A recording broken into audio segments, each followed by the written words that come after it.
Corona కనిపెట్టినోడికే current పెడతారా? ప్రపంచం అంతా ప్రశాంతంగా పడుకుంటే పొట్లు తిప్పుద్దేంట్రా మీకు? అడిగిన దానికి అబద్ధాలు చెప్పావనుకో గన్నేరు పప్పులో గబ్బిలు ముంచేసి గొంతులు కుక్కేత. ఫాస్ట్గా అడగనా స్లోగా అడగనా? మాస్క్ వేసుకున్నాడు. కరోనా కారణం ఎవరు? గబ్బిలం. చింగ్ పాంగ్.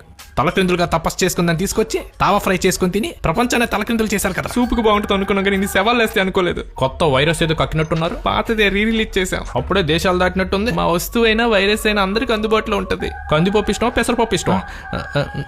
పాము పప్పు. పాము చూస్తే మీరు పాసుకెళ్ళేస్తారు కానీ పాము పకోడీ చేసుకుని తింటారు తెలుసా? ఈ వైరస్ కి వ్యాక్సినేషన్ ఎప్పుడు వదులుతారు? ఇప్పుడప్పుడే రాదులేండి. ఓ వారంలో వదులుతాం.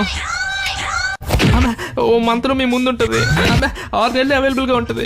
చెప్తా ఆల్రెడీ అందుబాటులోనే ఉంది. జనంలో బాగా భయం పెరిగాక బయటకు వదిలి బిజినెస్ చేసుకుందామని ఒక్క మాసం దీన్ని నక్కక నన్ను నంగనా చెప్పారా మీరు? లాక్డౌన్ ఎందుకు లేట్ చేస్తున్నారు? కరోనా అంత క్రూయల్ కాదు ఇది. లాక్డౌన్ పెడితే కొన్ని లావాదేవీలు లాక్ అవ్వవు. శవాలు తేలిక తేలుస్తారా? రేపే అంటే ఎల్లుండి పెట్టేస్తాం. అమ్మ మిషన్ కప్ప ఇచ్చేస్తుంది. జాగ్రత్త. ఇండియాకు అమెరికాకు అంటిన తర్వాత మీ అందరం అలర్ట్ అవుతాం. నాకేమైనా తీసుకొచ్చావా? ఏం తేలేదు. తెచ్చాను. ఏం తెచ్చా? బల్లి బిర్యానీ. మీరు మారరా?